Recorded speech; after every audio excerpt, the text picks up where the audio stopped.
Hello guys, അങ്ങനെ നമ്മുടെ മഴ തോരും മുമ്പേ പുതിയ പ്രൊമോ നമ്മുടെ കൊല്ലപ്പിള്ളി കമലേടത്തിയും വൈജയന്തിയും കൂടെ അങ്ങോട്ടിട്ട് കത്തിക്കും കേട്ടോ. പിള്ളേരോട് ചോദിക്കുന്നുണ്ട് നമ്മുടെ വൈജയന്തി ആ പിശാച് എന്തേടി എന്ന് ചോദിക്കുന്നുണ്ട്. അപ്പൊ നമ്മുടെ കൃഷ്ണമോൾ എടുത്തടിക്കും പറയുന്നുണ്ട്, പിശാച് എവിടെയെന്ന് അറിയില്ല, അലീന ചേച്ചി അടുക്കളയിലുണ്ട് എന്ന് പറയുന്നുണ്ട് കേട്ടോ. അപ്പൊ തന്നെ നമ്മുടെ വൈജയന്തിക്കും കമലേടത്തിക്കും തക്ക മറുപടി കൊടുക്കുന്നുണ്ട്. എല്ലാവരും കൂടെ കൂടിയിട്ട് കമലേടത്തിക്കാണെങ്കിലും ഭയങ്കര പേടി. നമ്മുടെ ശിവശങ്കറിന്റെ അടുത്ത് ശിവേട്ടനോട് പറയുന്നുണ്ട്, വലതുകാൽ വെച്ച് അവൾക്ക് ഇവിടെ പൊറുക്കാൻ പറ്റുമെന്നാണ് അവളുടെ വിചാരമെങ്കിൽ അവളോട് ഞാൻ നേരിട്ട് പറയും, നീ വലതുകാല് കുത്തുന്ന നിമിഷം എന്റെ ഇടത്തേക്കാലം ഞാൻ വെട്ടും എന്നൊക്കെ പറഞ്ഞ് ഭയങ്കര ഡയലോഗ് ആട്ടോ. അപ്പൊ നമ്മുടെ ശിവശങ്കരൻ കളിയാക്കുന്നുണ്ട്, നീ ആരാടി വെട്ടും കുത്തും എന്നൊക്കെ പറയാം, വലിയ ഗുണ്ടയാണോ എന്നൊക്കെ ചോദിച്ചിങ്ങനെ കളിയാക്കുന്നുണ്ട് കേട്ടോ. അപ്പുറത്തെ നമ്മുടെ മനു ആണെങ്കിൽ അച്ഛൻ്റെ അടുത്ത് പറയുന്നുണ്ട്, അച്ഛാ എന്റെയും മലീനയുടെയും കാര്യം എടുത്ത് അച്ഛൻ ഇപ്പോഴേ ടെൻഷൻ അടിക്കേണ്ട, അത് ആ ഒരു സമയമാകുമ്പോൾ ഞാൻ പറയാനുള്ളത് പോലെ പറഞ്ഞോളാം എന്നൊക്കെ പറയുകയാണേ. ശേഷം നമ്മുടെ ബാലചന്ദ്രനെ ആട്ടോ കാണിക്കുന്നത്. ബാലചന്ദ്രൻ പാവോടെ ഒറ്റയ്ക്കാണല്ലോ, അപ്പൊ അങ്ങോട്ടും ഇങ്ങോട്ടും ഭയങ്കര ടെൻഷൻ അടിച്ച് നടക്കുകയാണ്.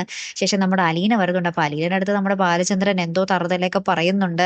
പിന്നീട് നമ്മുടെ അലീന, അയ്യോ അച്ഛാ അങ്ങനെയൊന്നും വിചാരിച്ചിട്ടില്ല എന്നൊക്കെ പറഞ്ഞിങ്ങനെ നമ്മുടെ ബാലചന്ദ്രനെ തണുപ്പിക്കാൻ നോക്കുന്ന ദൃശ്യങ്ങളൊക്കെ തന്നെയാട്ടോ കൂട്ടുകാരെ നമുക്ക് ഏറ്റവും ഒടുവിൽ കാണുവാൻ സാധിക്കുന്നതേ. കാത്തിരിക്കാട്ടോ, അടുത്തൊരു വീഡിയോയുമായി വരുന്നത് വരയ്ക്കും ഗുഡ് ബൈ.